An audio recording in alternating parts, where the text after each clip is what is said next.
The Texas sun beat down mercilessly as Victoria Hayes stepped out of her rental car, her designer heels sinking slightly into the dusty ground of Lone Star Ranch. She had left her corner office in Dallas that morning with a plan that seemed reasonable in the air-conditioned comfort of her penthouse. Now, standing in the actual heat and reality of ranch life, the whole idea felt insane. She spotted him near the barn, a tall figure in worn jeans and a faded blue shirt, inspecting a tractor engine with the kind of focus she usually reserved for quarterly reports. Jackson Rivers had been her grandfather's right-hand man for 6 years, and from the old man's letters, she knew he loved this land as much as anyone could love anything. Victoria smoothed her linen blazer and walked toward him, rehearsing her pitch one more time. She had negotiated million-dollar deals with corporate sharks, but somehow asking a cowboy to marry her felt infinitely harder. The proposition Jackson looked up as her shadow fell across his workspace, his green eyes studying her with the same careful attention he had given the machinery. He wiped his hands on a rag, waiting. "I need a husband," Victoria said, abandoning all her carefully prepared speeches. Direct worked best in business, and this was purely business. "I have 30 days to get married, or I lose everything my grandfather left me." Jackson's expression did not change, but she saw his jaw tighten slightly. That would be the ranch. 5,000 acres, 3 water sources. The organic certification you worked so hard to get, and everything you have built here. Victoria continued, her voice steadier now. "My cousin Trevor inherits if I fail.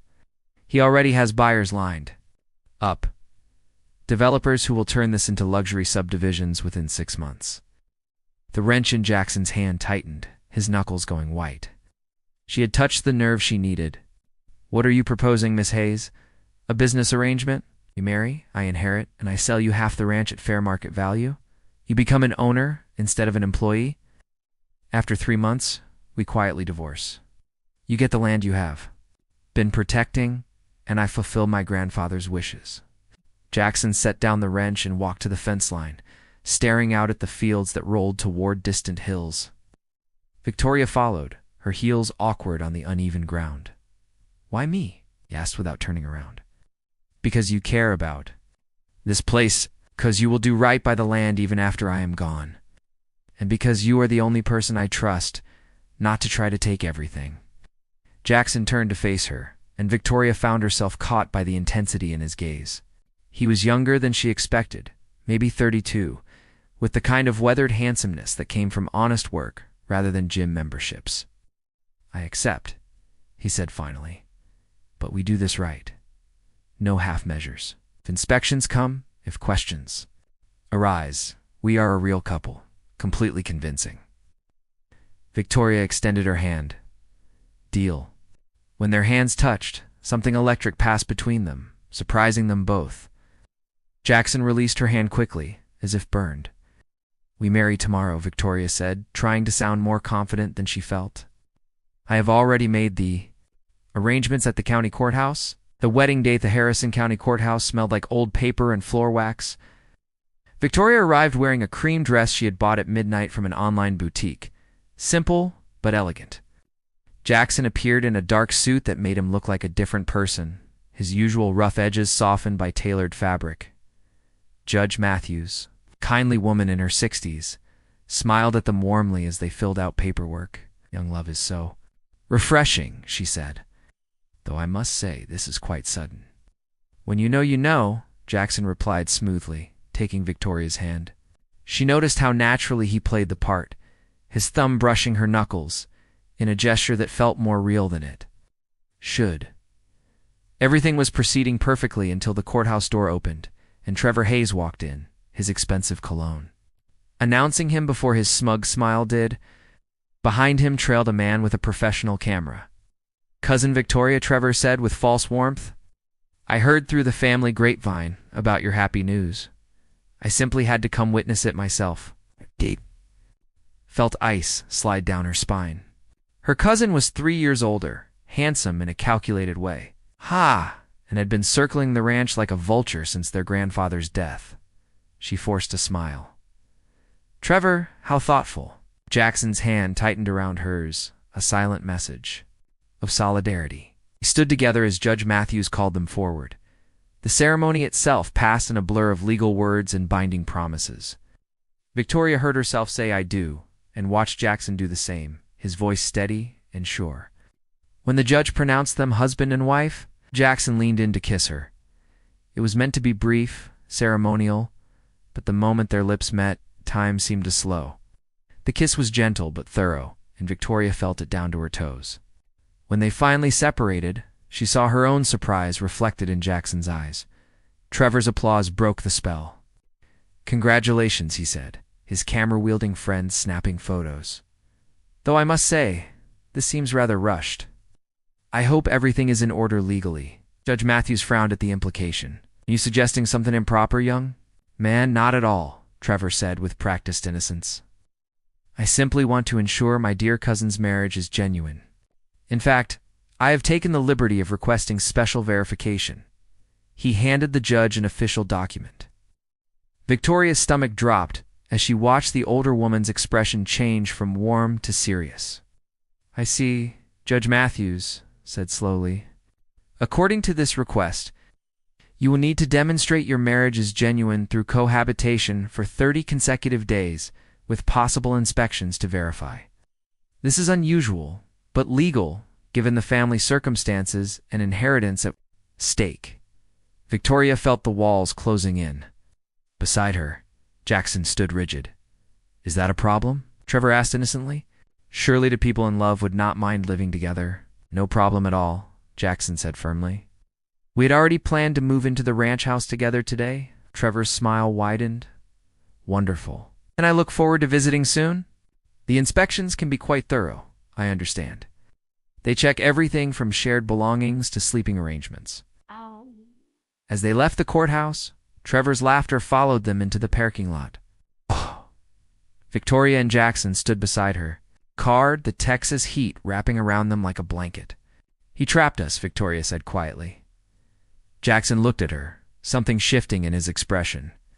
"Then we give him exactly what he is looking for. We become the most convincing married couple in Harrison County."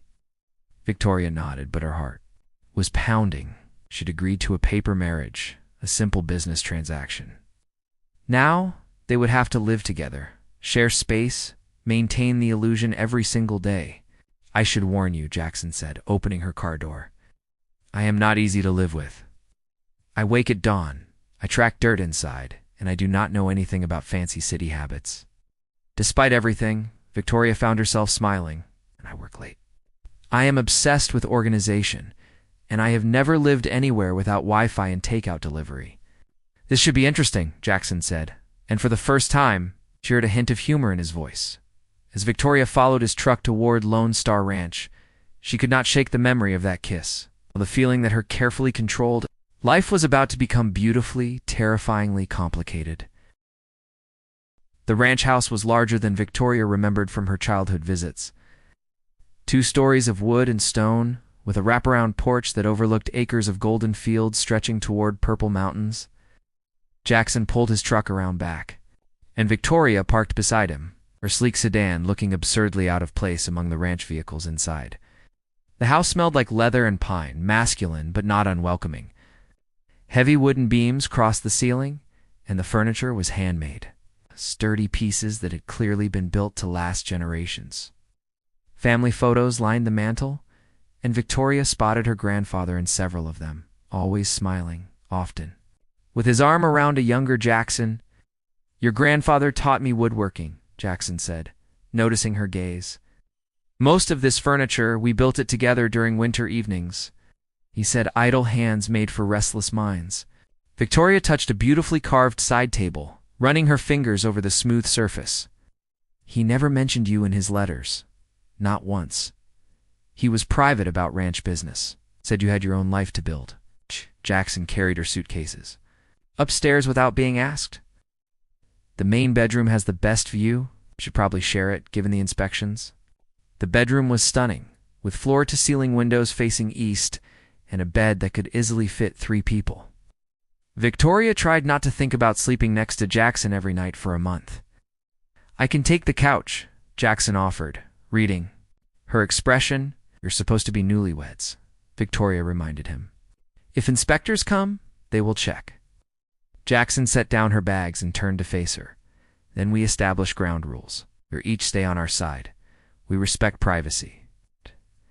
And we remember this is temporary. Agreed, Victoria said, though something in her chest tightened at the word temporary. The first night dinner was awkward.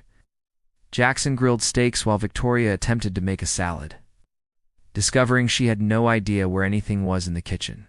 They ate in near silence, the only sounds, the scrape of forks, and the distant call of evening birds. Tell me about your business, Jackson said finally. Your grandfather mentioned you were in consulting. Victoria relaxed slightly, grateful for familiar territory, strategic business development. I help companies identify growth opportunities and streamline operations. It sounds boring when I say it out loud. Sounds like what I do here, Jackson said, surprising her. Identifying which fields need rotation, streamlining irrigation systems, finding new markets for our organic produce, just with dirt instead of spreadsheets. Victoria found herself smiling. I never thought of it that way. Your grandfather did. He used to say you got your business mind from him, and that this ranch was just another kind of company. He was proud of you, Victoria. Talked about you constantly. The use of her first name startled her. All day it had been Miss Hayes or nothing. It felt more intimate somehow. I wish I had known him better, she admitted. I was always too busy. Always one more deal to close. Ow. He understood. Said you reminded him of himself at your age, building something from nothing. Jackson stood to clear the dishes. He would have liked knowing you came back to fight for this place. That night, lying in opposite sides of the enormous bed, Victoria stared at the ceiling and listened to Jackson breathe. The room felt charged with tension, neither of them quite relaxed enough to sleep. Jackson, she whispered into the darkness. Yeah, thank you for doing this. A long pause. Thank you for trusting me. Trevor's game morning came too early. Victoria woke to find Jackson's side of the bed empty and cold, sunlight streaming through the windows. She found a note on the kitchen counter written in surprisingly neat handwriting. Gone to check the north pasture. The coffee is ready. Make yourself at home. And what? She poured coffee and wandered the house, really looking at it for the first time. Room told a story of her grandfather's life, but also of Jackson's presence here. Books on sustainable agriculture sat next to her grandfather's collection of Louis L'Amour westerns. Photographs showed both men working side by side, building fences, examining cattle, laughing together. Her phone buzzed. Trevor, good morning. Cousin, settling into married life. I thought I might drop by this afternoon to see how you are adjusting. Victoria's hand tightened on the phone. Today's not convenient. Oh, but I insist. After all, family should visit. See you at 2. He hung up before she could protest. Victoria immediately called Jackson, reaching him on his cell. Trevor is coming at 2. He wants to inspect us. Then we give him a show, Jackson said calmly. Can you ride a horse? It has been 15 years, but yes. Good. Meet me at the stables in an hour. We are going to look like a couple enjoying their honeymoon on the ranch. Playing the part, Jackson had saddled 2 horses by the time Victoria arrived, having changed into jeans and boots she found in a closet. The mare he had chosen for her was gentle, a beautiful chestnut with kind eyes.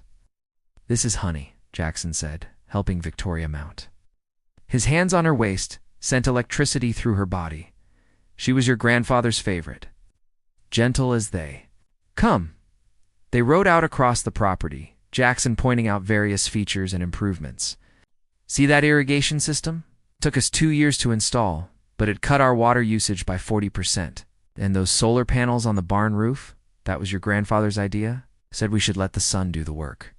Victoria found herself genuinely interested, asking questions about crop rotation and organic certification. Jackson answered patiently, clearly passionate about the work. You really love this place, she observed. It is the only home I have ever known that mattered, Jackson said simply. My parents passed when I was young, bounced around foster homes until I was 18, then worked random ranch jobs until your grandfather hired me. He gave me purpose, a future. Victoria's heart ached for him. I did not know. Not many people do. Your grandfather saw something in me, believed I could be more than hired help. Everything I have done here, every improvement, every success, I did it for him. To prove he was right about me, they returned to find Trevor's luxury SUV already. Parked in front of the house, he stood on the porch, checking his expensive watch with exaggerated impatience. "There you are," Trevor called out. "I was beginning to think you had forgotten about me." "Just showing my wife the property, Jackson," said smoothly, dismounting and helping Victoria down. His arms stayed around her waist as they approached. She leaned into him naturally. Trevor's eyes narrowed, searching for cracks in their performance. How domestic. "Victoria, I never imagined you as a ranch wife. You always seem so urban." "You'll change," Victoria said, surprising herself with how easily the words came. "Sometimes you do not know what you have been missing until you find it." Jackson's arm tightened around her, and she wondered if he caught the double meaning in her words. Inside, Trevor made himself comfortable in the living room, his eyes cataloging everything. "So, tell me about your courtship. Must have been quite a whirlwind romance." Jackson and Victoria exchanged glances, and Victoria recognized the challenge in Trevor's question. They had not prepared a story beyond the basics. "We met 3 months ago," Jackson began, his voice casual but confident. "Victoria came to review the ranch operations after your grandfather passed. I was explaining our sustainable practices, and she had this way of asking questions that showed she really understood the business side of ranching. I was impressed by how he had transformed the operation," Victoria added, picking up the thread. "Most ranch managers focus only on production, but Jackson thinks about long-term sustainability, market positioning, brand development." "I realized she was not just another city consultant looking to strip assets," Jackson continued. "She genuinely cared about preserving what we had built." Trevor leaned forward, his smile predatory. "And when did friendship become romance?" Victoria felt her heart race, but Jackson pulled her closer, his hand resting possessively on her hip. "There was this moment," he said softly, looking at Victoria with such intensity that she almost believed him. "We were checking the new calf barn, and she had dirt on her face from helping deliver a difficult birth. She was exhausted, her expensive clothes ruined, but she was smiling like it was the best day of her life. That's when I knew." The story was so specific, so vivid, that Victoria found herself getting lost in it. She could almost see that moment, feel that connection. "And you, Victoria? When did you fall for our humble ranch hand?" Victoria met Jackson's eyes, and the answer came easily, truthfully. "When I saw him protecting the things he loved without expecting anything in return. When I realized integrity was not just a word to him, but a way of life." The room fell silent. Trevor's smile had frozen on his face, and Victoria realized with satisfaction that they had passed his test, at least for now. "Well," Trevor said, finally standing, "this is all very touching. I suppose I should let you newlyweds get back to your honeymoon activities." At the door, he turned back. "Oh, one more thing. I have been reviewing grandfather's financial records. Did you know about Jackson's land purchases, Victoria? 200 acres surrounding this property, bought over the past 5 years." Victoria felt the floor shift beneath her. She looked at Jackson, whose face had gone carefully blank. "Quite an investment for a ranch manager," Trevor continued, enjoying their discomfort. "Makes one wonder about motivations, does it not? Almost like someone positioning themselves for a bigger play." He left with that bomb dropped, his laughter echoing back to them from his SUV. Victoria turned to Jackson slowly. "Is it true?" Jackson's jaw was tight. "Yes. How much land?" 217 acres. Every piece that borders the ranch? On 3 sides. Where did you get the money?" Victoria heard her voice rising but could not stop it. Ranch managers do not have that kind of capital. "Loans? Savings? I worked consulting jobs on weekends. Helped other ranches optimize their operations. Every dollar I earned went into buying land." Jackson's eyes flashed with defiance. "I was protecting this place the only way I could. Hey, surrounding it by positioning yourself to control everything?" Victoria felt betrayal rising in her throat. "When were you planning to tell me? Does it matter?" "You were planning to sell me half anyway. That is not the point," Victoria shouted. "The point is, you hid this from me. You let me think you were this honest, straightforward man when you have been playing your own game all along. My game was preserving this land, Jackson shot back. What was yours? Coming here with your fake marriage scheme, using me as a convenient solution? The words hung between them like poison. Victoria felt tears of anger burning her eyes. You know what she said quietly? Dangerously calm now. Maybe Trevor is right about you. Maybe I am the fool for trusting a man I barely know. She turned and walked upstairs, leaving Jackson standing alone in the living room. Behind her, she heard him slam his hand against the wall in frustration in the bedroom. Victoria sat on the edge of the bed, her carefully constructed plan crumbling around her. She had thought she was in control, that this was just another business. Transaction she could manage, but somewhere between the courthouse kiss and tonight's fight, everything had become complicated. Real emotions had crept in where only professional arrangements should exist. Her phone buzzed. A text from Trevor. Trouble in paradise already? Remember, you have 28 days left. I will be watching. Victoria threw the phone across the room and let herself cry for the first time since her grandfather's funeral, mourning not just the old man she had lost, but the fragile trust she had just broken with the man sleeping downstairs on the couch. 3 days passed in cold silence.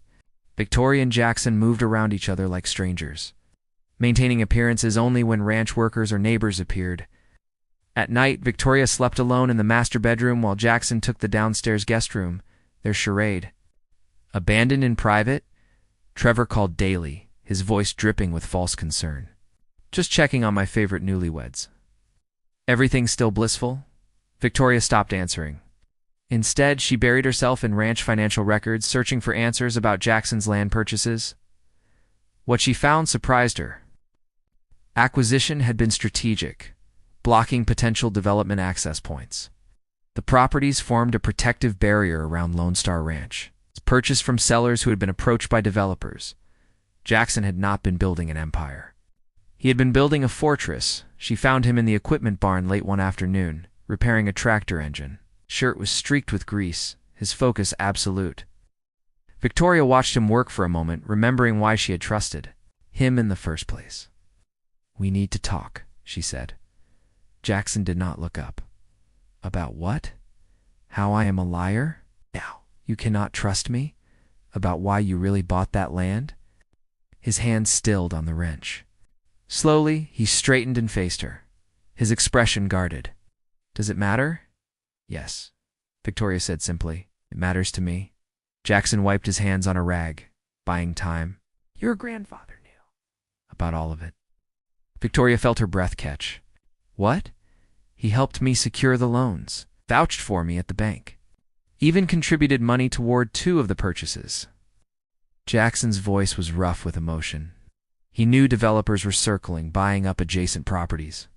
He was too sick to fight them himself, so he asked me to do it, said the land needed protection, even if he would not be here to see it. Victoria leaned against a workbench, processing this revelation. Why did he not tell me? Because he wanted you to choose this place on your own terms, not because of guilt or obligation. Jackson moved closer, his eyes searching hers. He set up that marriage clause hoping you would come back, see what he built here, maybe even decide to stay. But he wanted it to be your choice, and you, Victoria asked, her voice barely a whisper. Was I just part of his plan? Convenient?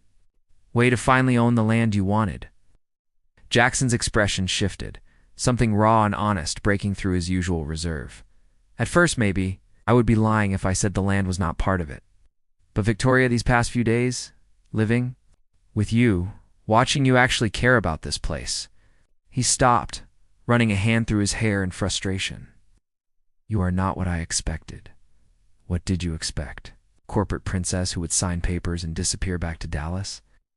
A ghost of a smile crossed his face. Instead, I got someone who asks intelligent questions, who stayed up until 2 in the morning reading soil reports, who actually cried when one of the mares had complications foaling. Victoria flushed. You saw that? Hard to miss when you were in the barn in your pajamas helping Dr. Martinez with the delivery? Jackson's voice softened. Your grandfather was right about you. You do have ranching in your blood. You just needed to remember it. Thunder rumbled in the distance, drawing their attention to the darkening sky. The temperature had dropped 10 degrees in the last hour. Storm coming, Jackson observed. Big one, from the looks of it. We should get inside. The storm hit with brutal force an hour later. Rain lashed the windows in sheets and wind howled around the house like a living thing. The power went out just after sunset, plunging them into darkness, broken only by candles and a fire Jackson. Built in the stone fireplace, they sat in the living room, the space between them charged with unspoken words. Outside, thunder boomed and lightning split the sky. "I am sorry," Victoria said finally, "for accusing you of using me. I should have asked questions instead of assuming the worst." Jackson poked at the fire, sending sparks spiraling up the chimney. "I should have told you about the land from the beginning. I'm not used to trusting people with my plans." "Why not?" "Because every time I did, someone found a way to use it against me." He set down the poker and turned to face her. "Foster care teaches you to keep your cards close. When your grandfather hired me, I was 26 years old and had been betrayed by every adult who was supposed to protect me. He was the first person who saw potential instead of a paycheck." Victoria moved closer, drawn by the vulnerability. In his voice, "Tell me about him. The version you knew." So Jackson talked, and Victoria listened. He told her about early mornings learning to read the land, about late nights discussing philosophy and future plans. He described a man who was tough but fair, demanding but generous. Someone who believed hard work and integrity were the foundation of a good life. He had this saying, Jackson said, smiling at the memory. He would say, "Jackson, money comes and goes, but land remembers who loved it." He taught me that ranching was not just about profit. It was about stewardship, leaving things better than you found them. "That sounds like him," Victoria said softly. In his letters, he always wrote about legacy. I thought he meant the family name, but he meant something bigger. He meant this. Jackson gestured around them, all of it. The land, the animals, the people who work here. A whole ecosystem that depends on someone caring enough to protect it. Lightning flashed, illuminating Jackson's face in stark relief. In that moment, Victoria saw him clearly for the first time, not as a convenient solution or a potential threat, but as a man who had dedicated his life to preserving something beautiful. "I was wrong about you," she admitted. "We're not playing games. You were just trying to protect what matters." "And I was wrong about you," Jackson replied. "You are not here just to fulfill a legal requirement. You actually care." The space between them seemed to shrink. Victoria found herself noticing details she had been trying to ignore, the way firelight caught gold flecks in his green eyes, the strength in his hands, the way he looked at her like she was something precious. "Jackson," she began, but he cut her off. "I know this started as a business arrangement." I know we said nothing personal. "But Victoria, I cannot keep pretending I do not feel something when you are near me." Her heart hammered against her ribs. "What are you saying?" "I am saying that kiss at the courthouse was not just for show. It's not for me."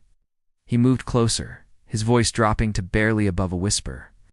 "I am saying that these 3 days of silence have been torture.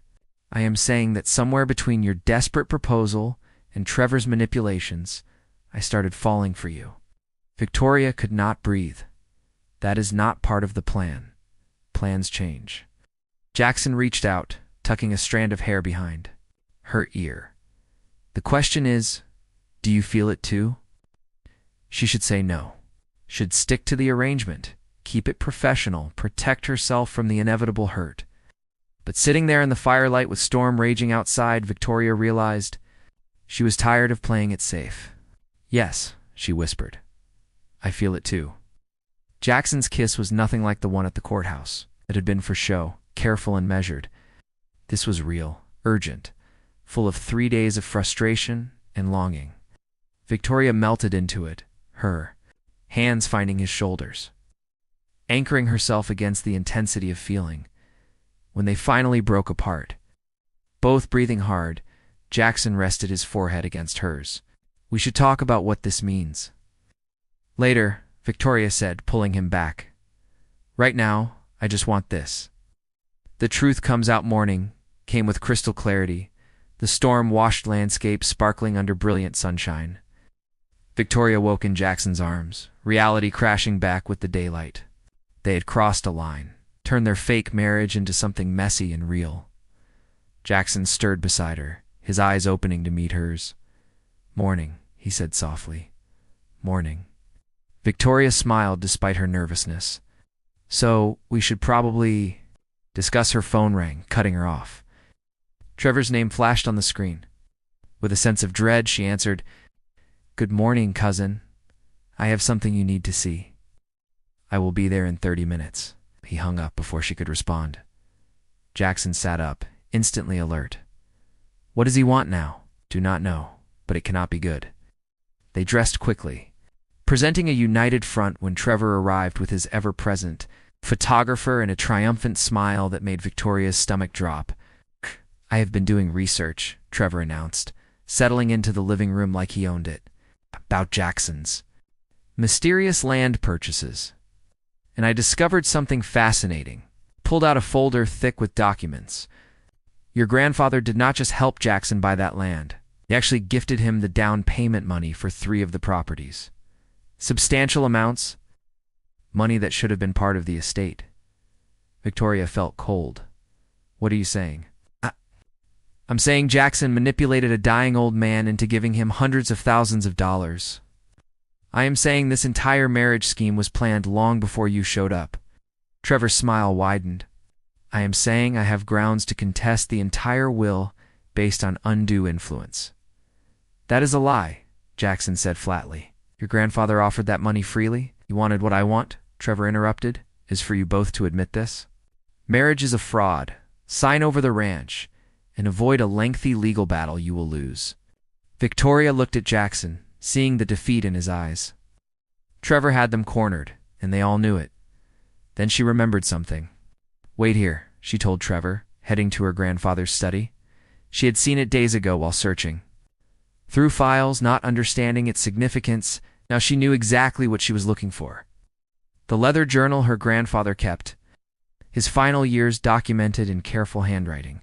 She returned and opened it to a marked page, reading aloud. "Jackson Rivers is the son I never had. Today I helped him purchase the Henderson property. He protested, saying he could not accept my money, but I insisted. This land needs protection, and he is the only one I trust to do it right. I am grateful he came into my life when he did." Trevor's smile faltered. Victoria flipped through more pages, finding entry after entry praising Jackson, detailing their partnership, expressing gratitude for his dedication. "My grandfather was not manipulated," Victoria said firmly. "He knew exactly what he was doing. He was building a legacy, and ensuring it would be protected. Jackson was not using him. He was helping him fulfill his final wishes." She set the journal down and faced her cousin. "You want this ranch because you see dollar signs? Jackson wants it because he sees responsibility. Grandfather knew the difference, and that is why he structured his will the way he did." Trevor's expression hardened. "Fine, keep your ranch and your fake husband, but I will be watching, and the moment you slip up, the moment this marriage shows any crack, I will be there to take what should have been mine." He stormed out, slamming the door behind him. Victoria and Jackson stood in the sudden silence, processing what had just happened. "You defended me," Jackson said quietly. "I defended the truth." Victoria turned to face him. "Jackson, about last night, do not," he interrupted gently. "Do not tell me it was a mistake or that we should go back to the arrangement. I cannot do that anymore." "I was not going to say that." Victoria stepped closer, taking his hands. "I was going to say that I want this to be real. All of it. Not because of the ranch or the inheritance, but because you were right. Somewhere along the way, I started falling too." Pulled her into his arms, holding her like she was something precious. "So where does that leave us?" "Figuring it out together," Victoria said. 30 days, remember? Let us use them to build something genuine instead of maintaining a lie." "I can do that," Jackson murmured against her hair. "I can definitely do that." Outside, the ranch was waking to a new day. The storm had passed, leaving everything fresh and clean. Inside the old house, two people who had started as strangers were discovering that sometimes the best things in life come from the most unexpected arrangements. Victoria looked around the room, seeing it not as a temporary stopping point, but as a beginning. She pulled out her phone and made a call. "Hi, this is Victoria Hayes. I need to withdraw my resignation from the consulting firm." "Actually, no. I am starting my own practice. Rural business development. I will be working from Texas." Jackson's eyes widened. "What are you doing?" "Making a choice," Victoria said, ending the call. "Grandfather wanted me to choose this place on my own terms, so I am choosing it. Choosing the land, the ranch, the life." She smiled at him. "Choosing you. You're going to stay?" Jackson's voice was full of wonder and hope. "We're going to make this work. The ranch, the partnership, US, all of it." Jackson kissed her then, and it felt like sealing a promise. When they pulled apart, he was grinning. "We still have 27 days left of our 30-day requirement." "Good," Victoria said. "We are going to need every one of them to convince Trevor we are the real thing." "We are the real thing," Jackson corrected. "Yes," Victoria agreed, looking around at the home they would build together. "Yes, we are." And somewhere, she liked to think her grandfather was smiling, knowing that his plan had worked better than he could have hoped. The ranch would be protected, but more importantly, two wounded souls had found each other and discovered that sometimes love grows best in the most unexpected soil.